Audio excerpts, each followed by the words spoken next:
Now this might be a mistake. We're broken in so many ways, but I piece us back together slowly. Ooh, maybe I'm just a fool. I still belong with you. Anywhere you are. Ooh, these minefields that I walk through. Ooh, what I risk to be close to you. Ooh, these.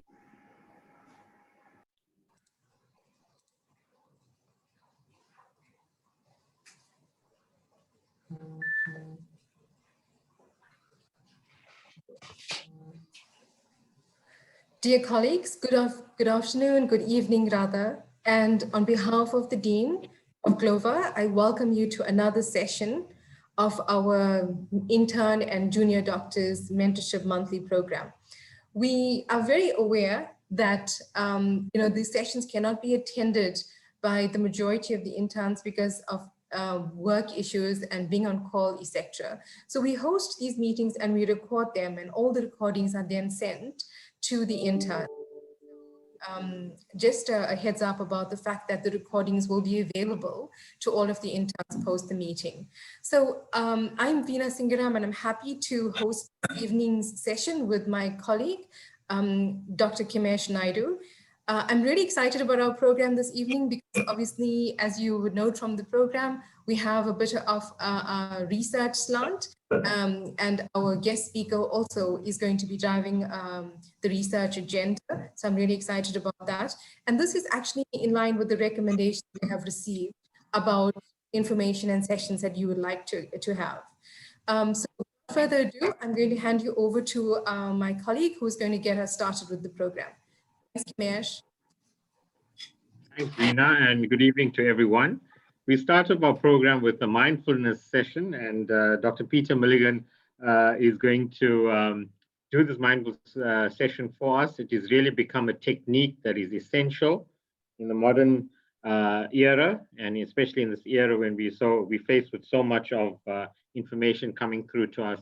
Dr. Peter Milligan is a consultant psychiatrist, and is involved with various initiatives in public mental health, and especially with the Institute of Mindfulness. So I'll hand over to Dr. Milligan to go through the mindfulness session for us. Hi, everybody. I hope you can hear me, and good evening to you all. It's good to be back and joining this group again. Perhaps I could just get an indication that I am heard and sounds coming through. Yes, thanks, Peter. Good, thanks. Thanks, Dr. Singaram. Thanks, Veena. Okay, you'll remember that if you joined last time that I taught a very brief exercise called the stop practice. And for tonight, I want to do again a short mindfulness exercise that I hope will be useful to you. And then after that, I'm just going to take a minute to refer you to a couple of resources that you might find helpful. So we're going to this evening do a regulated breathing exercise. And there are many, many different types of regulated breathing. So the one I'm going to teach you is really very simple, and I hope that you'll find it helpful. Just from a physiological point of view, regulating the breathing increases vagal tone and has an effect both peripherally and centrally. Peripherally in terms of lowering blood pressure, slowing the pulse, and centrally in terms of reducing anxiety. So a very helpful practice that's used in many meditative traditions. So inviting you to join me in this. If you feel comfortable, do close your eyes. If not, maybe just avoid direct contact with the screen. And hopefully you're just sitting comfortably in your chair in a comfortable posture. And then if you like, just putting a hand on one hand on the chest and another on the abdomen. This will just help you to feel the movement of the breath as you do this exercise. So just noticing for a moment the movement of the breath, moving in and out.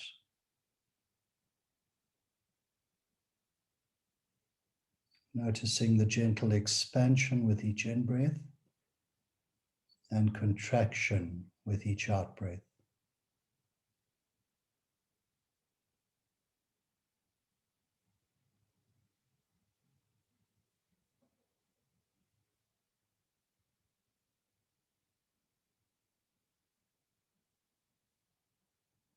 And now inviting you to count with me, breathing in, 2, 3, 4, 5, out, 2, 3, 4, 5.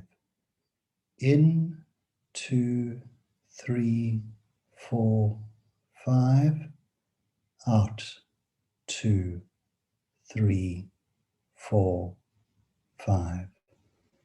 In, 2, 3, 4, 5, out, 2, 3, 4, 5. In, 2, 3, 4, 5, out, 2, 3, 4, 5. Just continuing this counting for yourself in silence, and just seeing if you can settle into a rhythm of breathing in to the count of 5 and out to the count of 5.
Just in the last minute or so, just letting go of counting and just allowing the breath to breathe itself. Just seeing if you can follow the full duration of each in-breath and the full duration of each out-breath.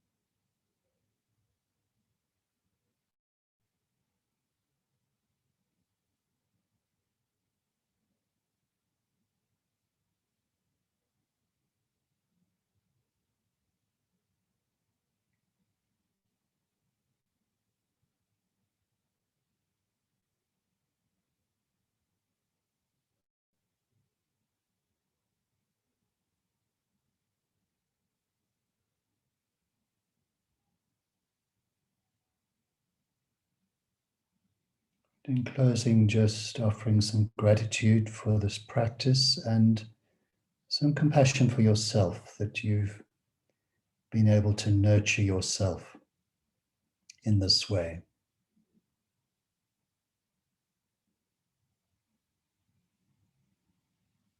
So just inviting you to open your eyes if they're closed and return your attention to the screen. So that was just a very, very brief example of a regulated breathing practice. Probably the best way to learn this is to download one of the many, many apps that can do this for you on your phone, and they can do it by sound or with visual stimuli. There are a number of them, and I'm happy to share some of them with the group. I also just wanted to mention last time, Stephanie Roche, I think is one of the second-year interns at Stanger, mentioned that she'd done the mindfulness-based stress reduction course, which is an 8-week program run through the Institute of Mindfulness of South Africa. And I just wanted to mention that that course is widely available now, of course, online as well as an 8-week program. And you can just Google IMISA, that's IMISA, or the website is mindfulness.org.za. And you'll find links there to a number of MBSR or 8-week programs.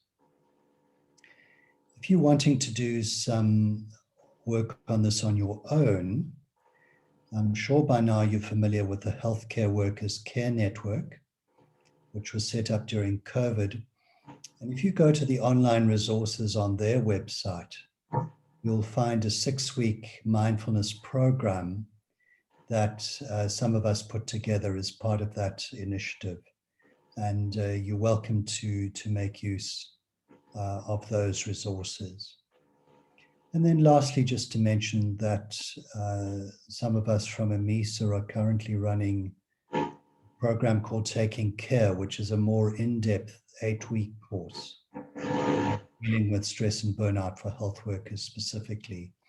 And you're welcome to contact me if you're interested in that program as well.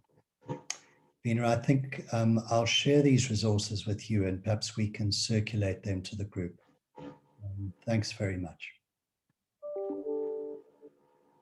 Thank you, Dr. Mulligan. That was excellent. And yes, if you can send those contacts to us, mindfulness.org.za, and we'll put it on the website and distribute it to the wider intern audience. I'll now hand over to Dr. Linukuhle Dlamini. He's part of our committee and an important part of our committee, and his input has made a big difference this year. So over to Lindo, who's going to continue with last month's input from the interns of how to manage the workplace as an intern, and giving us insights and inputs, especially to the first-year interns and those coming through, of how they are coping with their internship. Lindo, I'll hand over to you.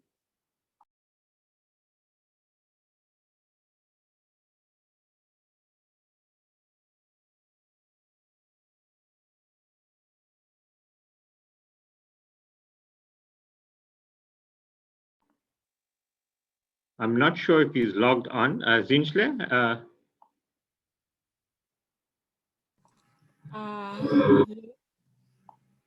I was looking through the.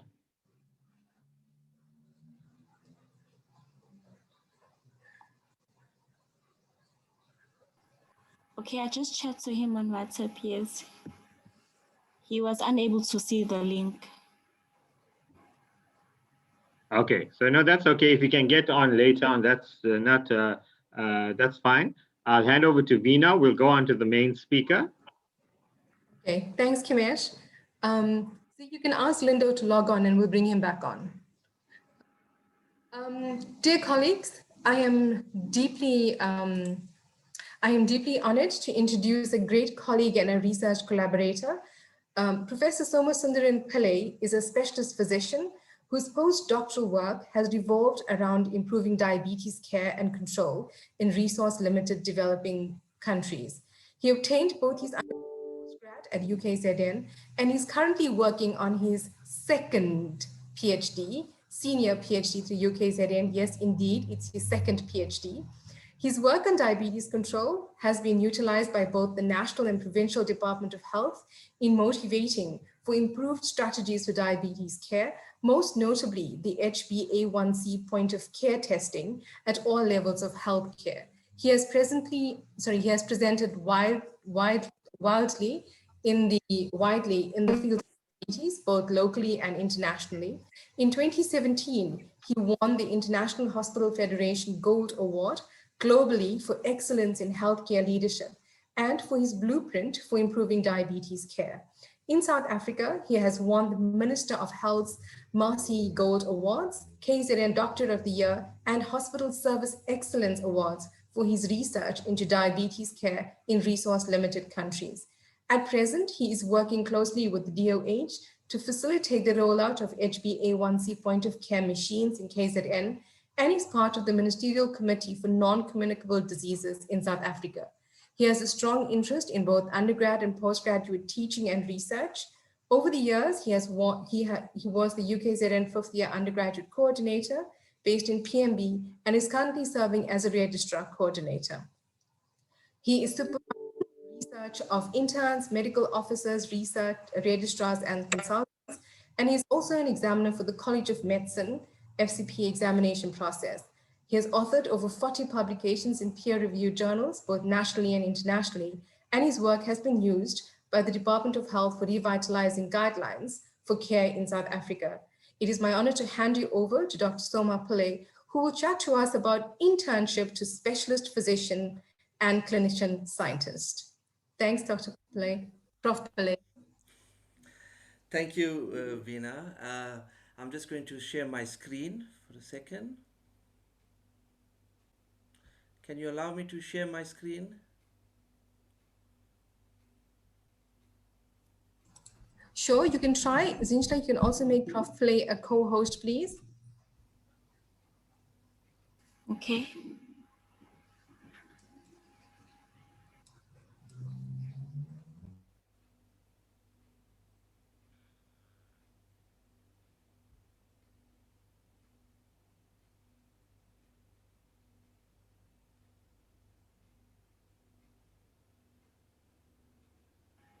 Okay, I've made you a co-host, Prof. Pillay.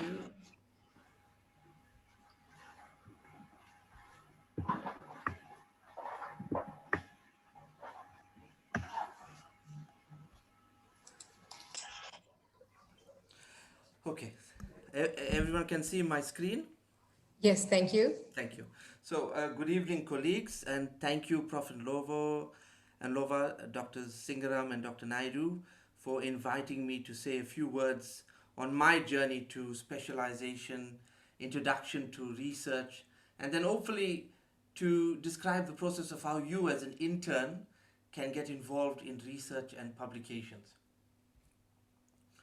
You know, Isaac Newton once said that if I can see further than others, it is only because I've stood on the shoulders of giants. And I'm sure all of you attending this meeting will testify to the fact of how important it is to have the love and support of your family. And you get to go so much further if you're aptly supported. So no speech is begun without underestimating, and so never underestimate the power of family and friends. I don't want to delve too much into my past, but I am who I am because of my past. Needless to say, I came from humble beginnings. My dad was a bartender and my mom was a housewife.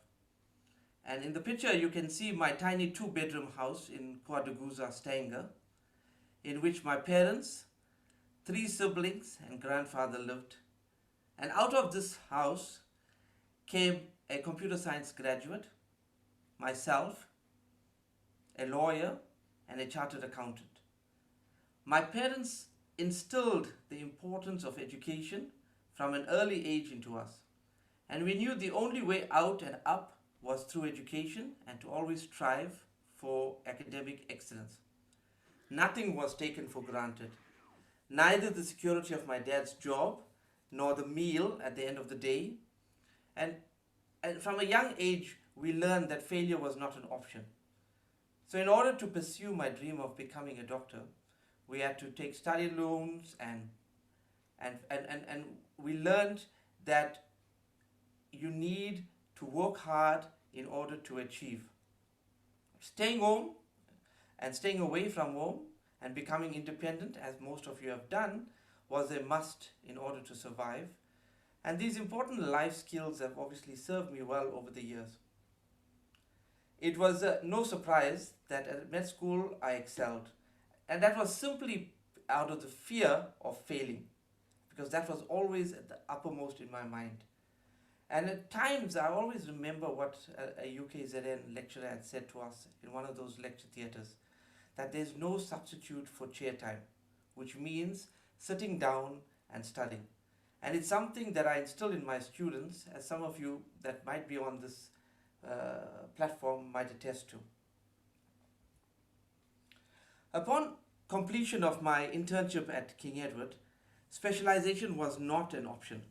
I had to get out into the real world and earn some money to support my parents and both my sisters for their schooling and thereafter tertiary education. My father was at a retirement age and things needed to be sorted out at home, so I left the academic world and entered the world of general practice. So let me first state that, listen, the life of a private family practitioner is not an easy one. You are always working, you are never off duty. But it is one of the most rewarding fields of medicine. You get to grow with your patients, you get to grow with their children. Seeing those babies grow into school children and beyond is quite fulfilling. And it was during my time as a GP that I was first introduced to sponsor-driven research. So, what is sponsor-driven research? Sponsor-driven research basically entails pharmaceutical companies would approach you to help them enroll patients from your practice who meet their inclusion criteria for studies that they are running. You will then obviously follow these patients up for as long as the protocol determines. The difference between sponsor-driven research and your own research is that you don't have to draw up your own protocol and apply for ethics and go through those processes. Your responsibilities revolve around recruiting, monitoring those included patients into your study. This sponsor-driven research offered me an insight into the workings of research. However, it didn't allow me to fully understand the actual processes of conducting a research project of myself.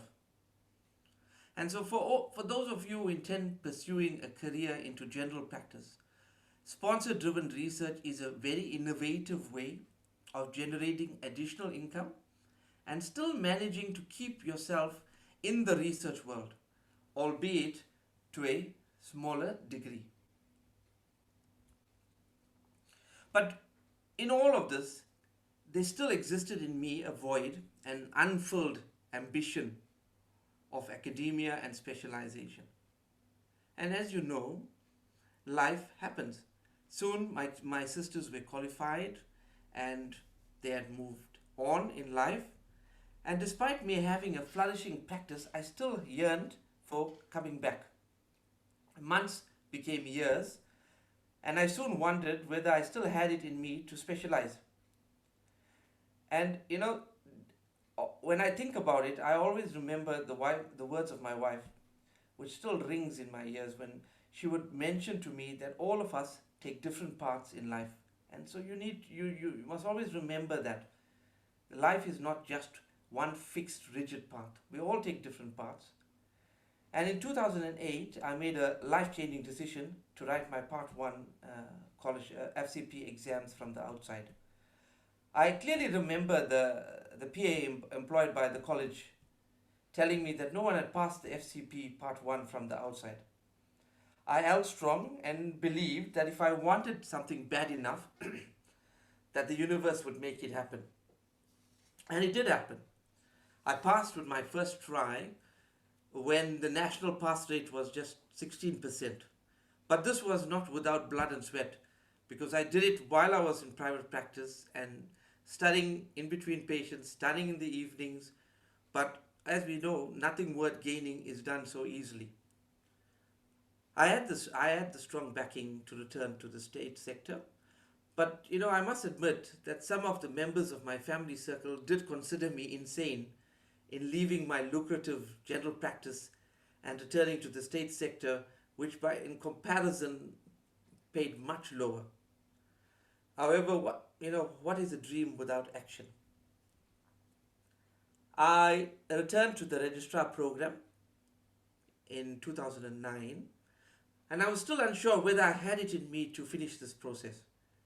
But coming in as a mature student served me well, as it helped me to focus on the prize, which was the FCP. And as a scholar, I've always believed in, and I'm sure you've seen this on the TV adverts for Prudential, that consistency is the best currency. And this motto had served me well as a registrar in internal medicine. I worked daily and diligently, and often I kept to a timetable to ensure that I succeeded.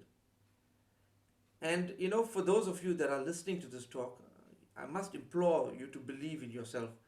Remember that whatever you do and you specialize in, that during your reg time that you're going to have ups and you're going to have downs.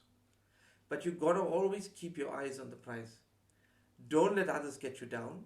Rather take the negatives, process it, and use it as a motivation for you to succeed. And always ask yourself this important question: do I want to be a doctor, or do I want to be a good doctor? If the answer is the latter, then you need to invest quality time in making yourself a good doctor, and that no superficial reading will make you a good doctor. The way I define a good doctor is one who, when your colleague or his or her family are unwell, they turn to you. Then I feel you've come a full circle if they have that trust in you as a colleague. Being focused and dedicated to the course, and I was, because I was traveling from Amanzimtoti to Pietermaritzburg on a daily basis, I achieved my FCP in the minimum period of time.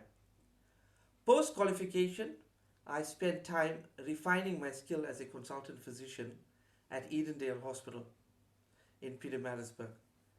And it was during this time the idea for developing a blueprint for improving diabetes care at this level of healthcare dawned upon me. So I spent time building the infrastructure of the diabetes clinic, and this included negotiating and developing private public partnerships. The end result was a clinic which now catered for patients at this level and provided a quality service. So having set this clinic in motion, the next was to assess whether this integrated care to diabetes worked. And after conducting prospective studies, this was confirmed. Over the next couple years that I spent at Edendale, I assessed numerous aspects of diabetes care, and this included the relationship between HIV and diabetes. And we in South Africa in a way in a privileged situation, in the sense that we've got the highest prevalence of HIV sitting at 13%, and we've got this exposure of looking at the relationships and the associations between HIV and diabetes, HIV and thyroid disease, HIV, diabetes, and thyroid disease. So over the years, I assessed and published on numerous aspects of diabetes care, including major mood disorders and diabetes, recently hearing impairments in diabetics, thyroid disorders in patients living with HIV and diabetes, and most importantly, the validation and effect of point of care HbA1 testing in patients living with diabetes in the public healthcare sector. Now, all of you have worked in our clinics. All of you know that when you do an HbA1c, you're only assessing that HbA1c in 3 to 6 months' time. In our busy healthcare system, this patient is only getting booked in 3 to 6 months down the line. And then you're making decisions on therapy based on an HbA1c which was done 3 to 6 months ago. So that was a major problem that we are having in our public healthcare setting. So part of my first PhD was to determine the burden of diabetes in KZN. And for this, we used the data from the DHIS, which is the Department of Health Information System, and that we found that 60 to 80% of patients with diabetes were being diagnosed and having their therapy initiated at local clinic level. So this finding actually paved the way for the planning of interventions targeting this healthcare level, one of which included this HbA1c point of care testing, which now gives you an HbA1c result in anything between 3 and 5 minutes. So having published in this area of point of care testing, I work closely with the Department of Health in the non-communicable disease project in improving the care of non-communicable diseases, especially diabetes, and more especially the use of these point of care HbA1cs. So we've worked tirelessly on this project, and very soon, this year I hope, you'll have point of care HbA1c testing done as part of patients' vital exams that are performed by the nursing staff. So this is great progress for both the management and the screening for diabetes.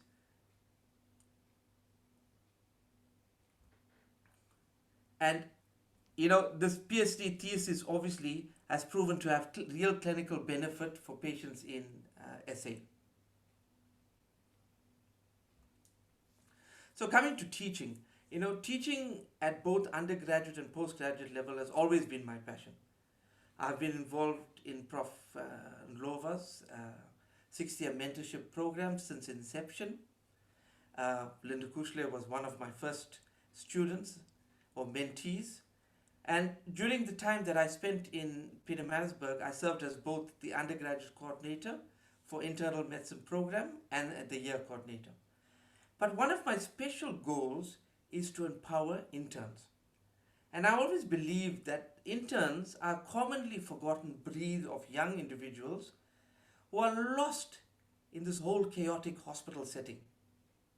And during the last few years, I've supervised and I am supervising quite a few interns with their MEd Sci degrees.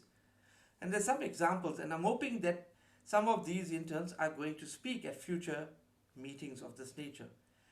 Some examples are Dr. Van Vieren, who completed his MEd Sci during his internship and is now registered for his PhD. Dr. Priya Pillai, who finished it also just at completion of internship and now is currently on an Oxford scholarship.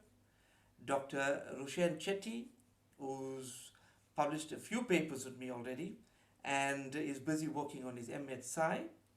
I'm working with other scientific publications with other students or interns like Dr. Nokwazi Moffat, who's based at Wentworth, and Samir Ikram, who's I see on this platform.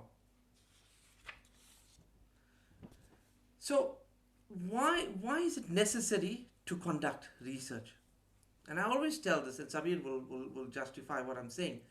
Remember that most doctors who are sitting with you waiting for the reg interview already have their part ones. So how do you separate yourself from the rest of the pack? The way I see it is by having some research background with at least one scientific publication. So how does one go about conducting research? And let me tell you, when I first started doing it, it was very daunting. But you can't go about it alone. It starts with the right support. Find yourself a senior researcher, someone who's interested. You must have someone who's interested in research and who's willing to teach you the ropes. Next, think about the research idea. So look at the picture and follow the slide. Remember, the research ideas are ideas that will often come to you while you're busy in the wards, and you might identify a missing link. And often find a good retrospective study where data is already readily available and it will prove to be a good start. And then my suggestion, once you've got a couple research ideas, sit and do a 1 to 1.5 page literature review. So how does one do a literature review? Basically, I always tell my students, look at what is known about your idea and start from the developed countries. So let's see what has been done in the developed countries. What has been done in the developing countries. Bring it home to Africa, and then finally South Africa. If it's been done in other countries, don't lose hope yet. You can still use your data to compare and contrast with these other studies or studies that were done in other countries, particularly developing world countries. So while doing your literature review, you will find that there are certain deficiencies which you can look for in your study.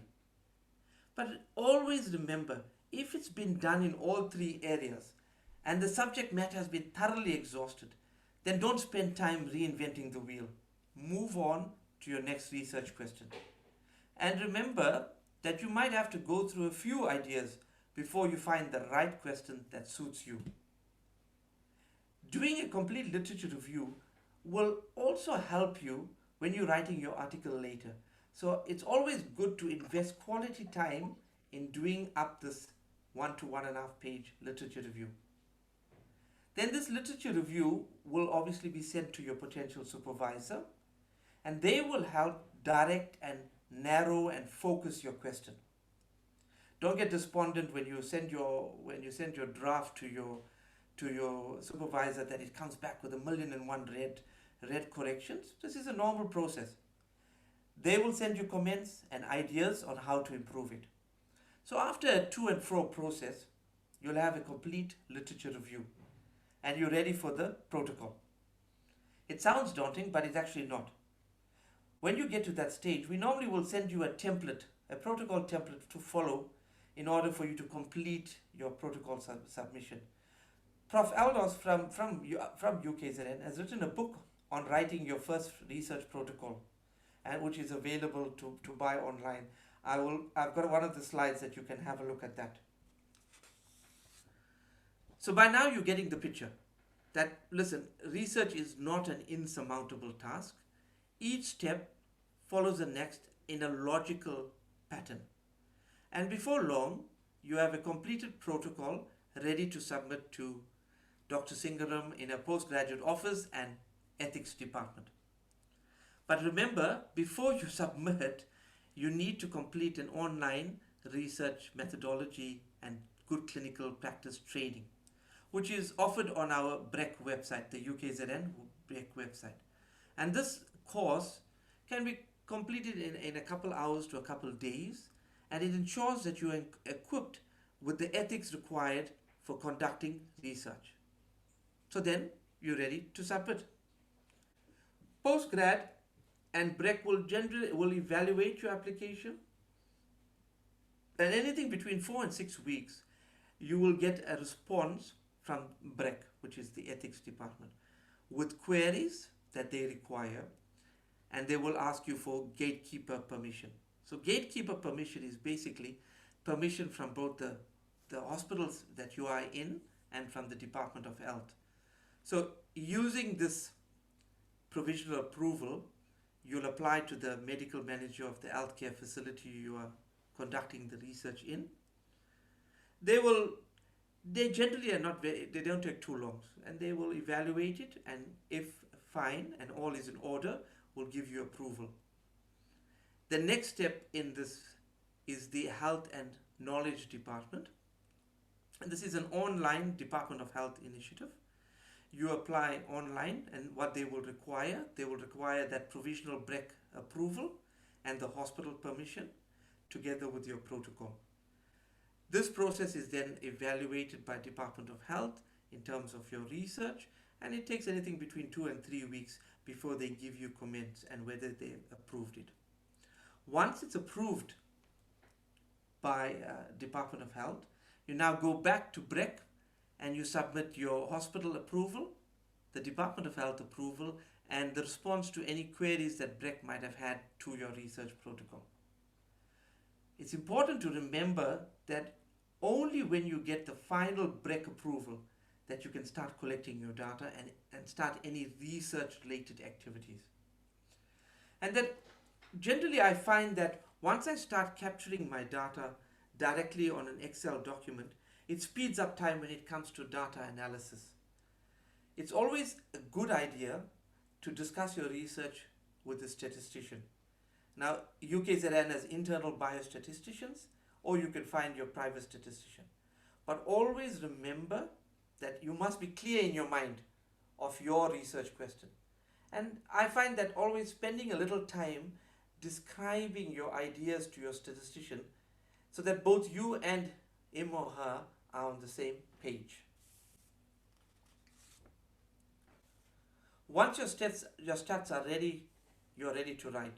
And here again, the university and UKZN offers workshops on how to write papers, and Prof. Haldos has also done some workshops on how to write a paper in a day. So these are always on the website, these courses. And the writing of the manuscript is guided by you and your supervisor. Once they're happy that the paper is worth and ready to be submitted, you can then submit. So I'm coming close to the end. So this is the book, Writing Your First Clinical Research Protocol, that Prof. Haldos and Prof. Reader has done. It's a very thin book, but it's an excellent book in someone wanting to just start and to develop your research question. So what are my suggestions? Always remember that each little step accomplished is one step closer to getting your paper published. Remember that the university has dedicated staff, always willing to help if approached. Achieving your research aspirations require dedication from you. That goes without saying. And that internship is an excellent time in your life to finally enjoy the fruits of your 6 years of medical training. But remember, it can be an opportune time to position yourself for your next step in your learning journey. Research shouldn't and doesn't consume all your time, but be diligent to finish what you start. Always plan ahead.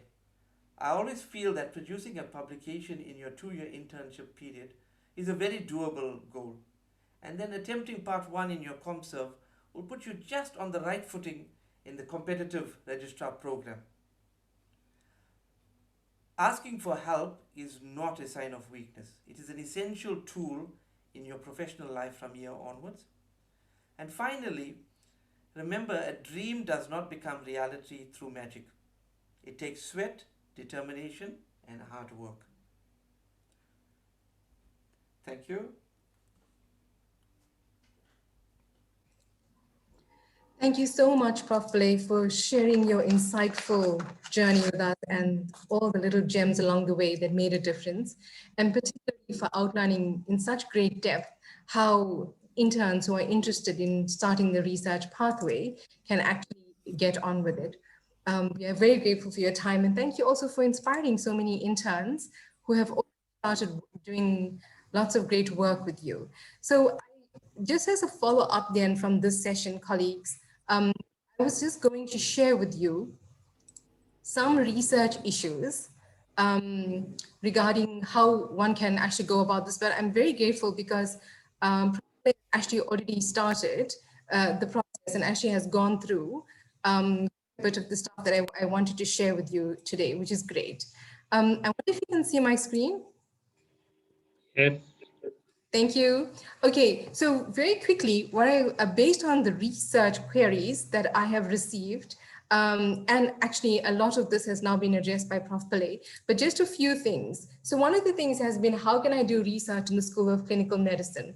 So, and hence I call this session Research Matters at UKZN, and actually it is obviously has a double meaning, in terms of choosing that topic. So in terms of how do you get on with your research, you have two options. As Prof. Pillay mentioned, some of the interns have registered for an MMed-Sci and are now continuing on to a PhD. And this is actually nothing to do with the MMed process. So the MMed, you can only register for an MMed when you are a registrar. and not prior to that. The other alternative is that if you want to do your research as a way to get into the registrar program, as Prof.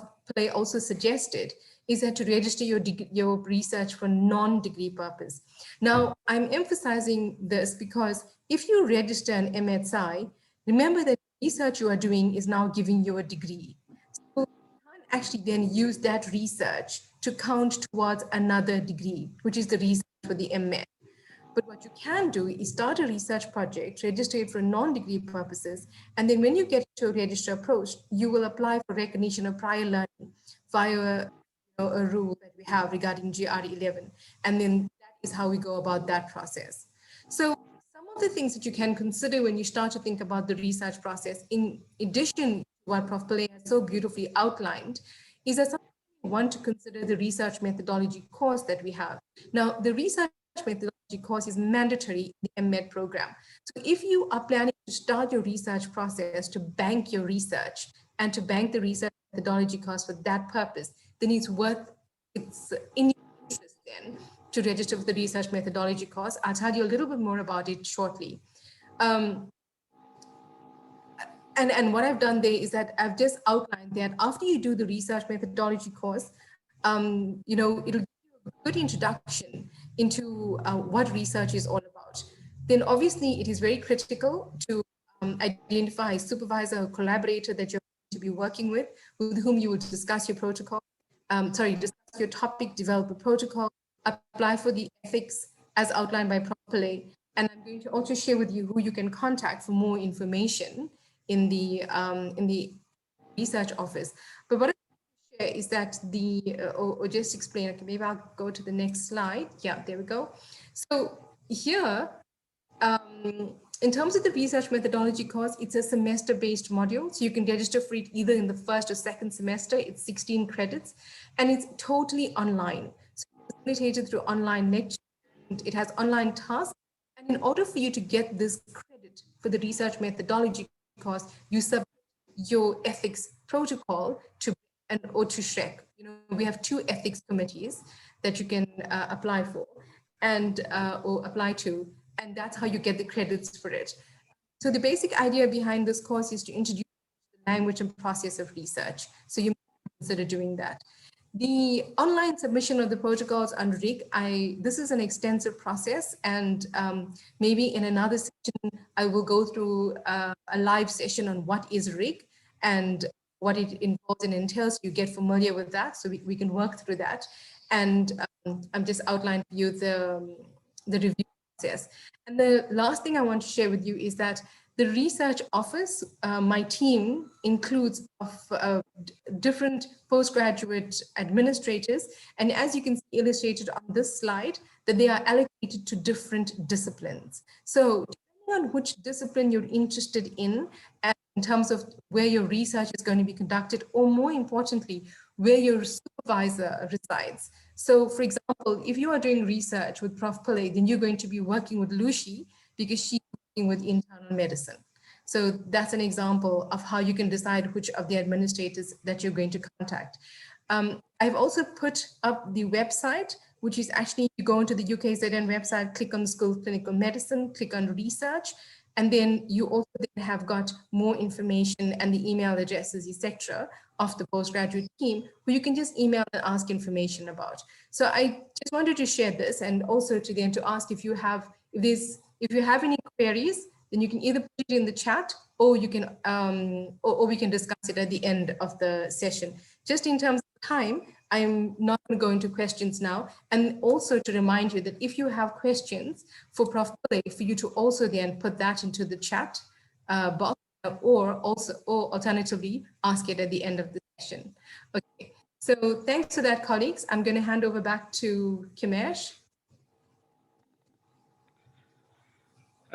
Thanks, Veena, and thanks for that inspirational talk by Prof. Pillay. Soma's talk was very important, and I think as the link will go out to over 400 interns, I hope that we can also send this to the junior doctors who are medical officers and first-year registrars, because I think those are real words of wisdom that we heard today. So we'll go on to our next and final talk. Ashik Pramchand is a well-known person to many in UKZN. He's a final year student, but he's also comes from a background where he was placed as into research placement at Caprisa and CRISP, and that's where he developed the love for writing and especially medical writing. And the book, The Great Medical Student Odyssey, is really a product of that experience. I'm not going to dwell too much. He's got so many things happening in his life. It's amazing. He's on various committees. He's Habitat for Humanity. He's doing research into human papilloma virus. He runs his own company, Zeva IT. He swam the Mudma Mile twice. He's represented South Africa in table tennis. He's really an amazing guy.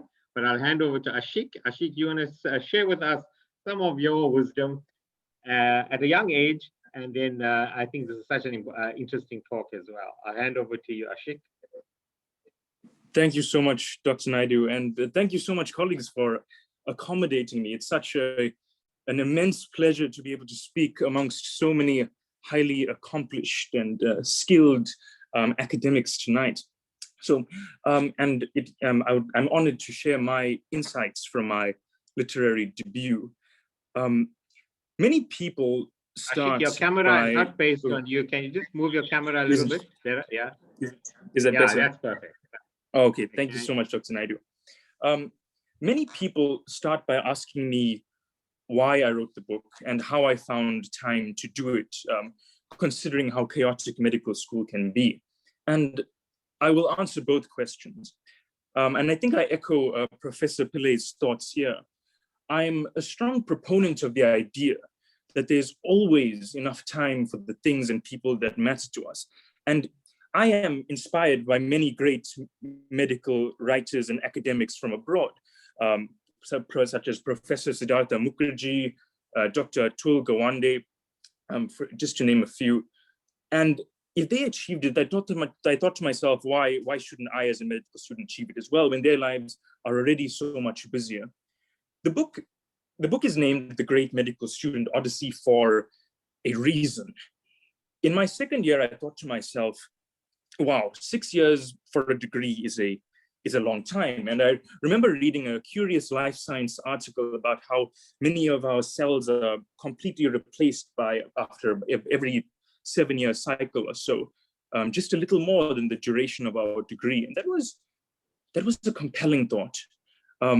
They thought that my colleagues and I would emerge physiologically different, transformed by the end of the 6-year period. I could be a completely different person by the end of the degree. And that was a good impetus for recording each individual transformative experience. It was a metamorphosis that I wanted to chronicle very deeply at some profound level. I think Quentin Tarantino words it quite well when he says, if you want to make a good movie, you have to make a good movie. and for me, writing seemed like a course that I wanted to pursue. Additionally, I wanted to elucidate our journey for many who start medicine without knowledge of what it is really like. The long nights, hours of studying, pain, and both in the academic and personal realm, and as well as the immense joy that we experience. When I came into medical school, I had some semblance of an idea of what it was about, based on what my father told me, because he was a UKZN as well. But this was something completely, things change over time. And I wanted to share my experiences with people who I didn't have that frame of reference. So I've always had an affinity for public speaking and writing, and those two courses seemed like the natural paths to take. How did I write it? I had to be unyielding. Professor Pillai mentioned that as well. You have to keep access, you have to be consistent. So I didn't think of it as a one large book. So I broke it down into manageable components, and I decided to profit from each individual part. So I released different chapters and different aspects of the book as part of an independent student magazine, which I started on campus as an initiative of a small campus club called Broker. It's a bit cheeky, actually. I named it that. I named it, my brother and I, he's a twin, we are twins, and he's also in the same year as me. We started it, and we named it Broker because it's the part of the brain that controls voluntary promote speech. So we thought it seemed apt because that's exactly what we were doing. In our degree, we see unbelievably incredible things, which is why I called it an odyssey. I've seen life for the first time, death for the first time, and many things in between in those extremes of the human condition. We've also meet fascinating people from all walks of life. And I decided to structure the chapter of our books by using our clinical modules as a lens through which to conceptualize the medical school experience. For example, basic sciences and research represent the foundational years, building our understanding of the cells that constitute us. Obstetrics and gynecology reminds me of the process, the Sisyphean process of constant rebirth and being reborn through our challenges, and are both clinical and academic. Pediatrics and neonatology remind me of our growing understanding of our new or unfamiliar clinical environments and the achieving of new milestones, like recognizing a heart murmur for the first time, or staying strong when a consultant berates us for the first time. The trauma block for me symbolized our vulnerability. We saw so many stabbed hearts, and so many liters of blood. And despite the human complexity, we have weaknesses, both physical, psychological, and spiritual. And in our crucible, we learn to overcome them. And that's something I wanted to reflect on. Surgery to me represented precision in our choices. We should know when to make a cut, but also when not to make a cut. Are we competent enough to do this? Or should we hand it over to somebody else? Should we work with others to determine what is the precise action to take? Psychiatry reminded me of the importance of maintaining a stable psyche and seeking and understanding our own fragility. I think Dr. Jordan Peterson, one of the renowned Western clinical psychologists who I follow, emphasizes the importance of embracing and understanding our shadow, realizing our weaknesses, and then combating them to overcome our psychiatric weaknesses. Internal medicine, to me, represents homeostasis and seeking balance constantly within ourselves and coming to terms with this transformation in our Sisyphean environment. And I advocate for seeking balance in that regard in medical school. Lastly, to conclude, I advocate for the idea that medicine is not just learned in university or in the hospital. It is learned through society as well. I like trying different things and meeting new people. And I've learned hugely from them about medicine. In fact, an actuary from Iowa State University gave me the idea to write this book by drawing on personal experiences. I've met incredible people from all over the world, even in rural China, where I learned about traditional medicine practically, and I saw its application. You learn incredible things in ways that you don't expect. And if medicine, by definition, according to the World Health Organization, is holistic well-being, physical, spiritual, mental, psychological, we must embrace all of those things. And society is a good way to start, is a good place to start. To finish off, I think that by communicating our challenges and our experiences, for example, like through these conversations that we have, through these internship presentations and mentorship, we communicate our successes and our failures, and in a way that eases this great clinical adventure, this odyssey, for others who wish to follow our noble path and seek meaning in our work. I think I'd like to finish off with that. But thank you for your time, everyone. Thank you, Ashik, for that wonderful talk. And that saying, I mean, true medicine is really learned from society. And I think you taking medicine where it should be, a holistic view. And it was really a wonderful talk. We have reached the 1 hour set period. I'll hand over to Veena, and we want to thank all of you for such inspirational words. The link will be sent out to a large number of our junior staff. So thank you very much. Veena? Thanks, Kimesh. Thank you so much, Ashik. That was really brilliant. It's so fascinating to listen to you. I'm sure that we would actually love to hear more, as you share your journey. And there's some lovely comments in the chat, Ashik. People are congratulating you and also commending you on your huge milestone of writing and publishing a book. I want to just find out from the colleagues if you have any questions for Prof. Pillay or for Ashik that you would like to ask or put in the chat, or any comment or any further comments before we round off. If you'd like to speak, you're welcome to unmute, sorry, and say something if you would like. We have another comment for Ashik. Well done, Ashik. Keep up the great work.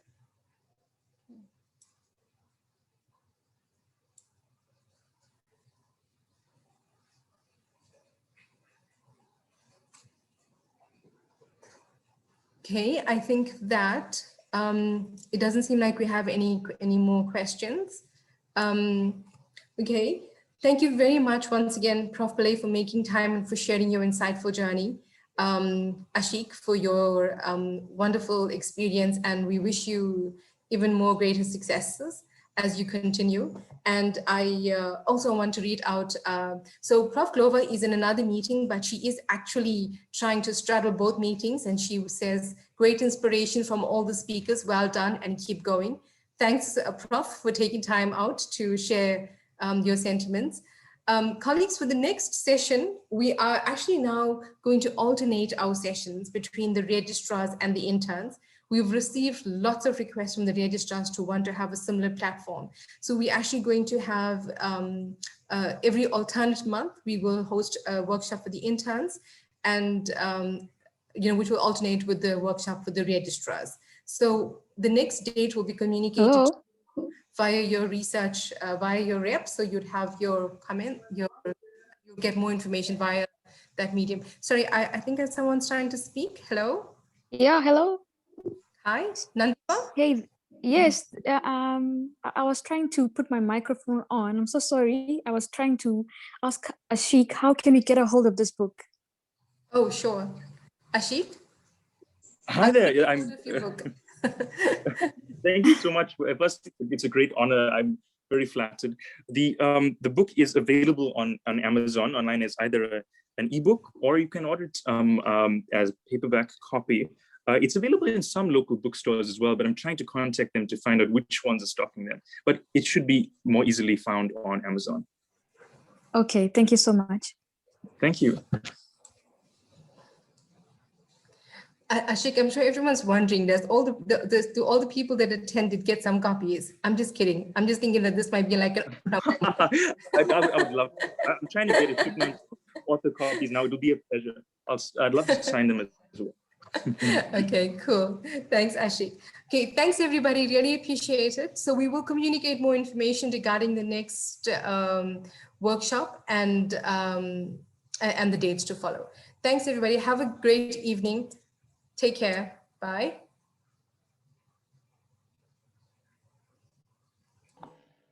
Bye.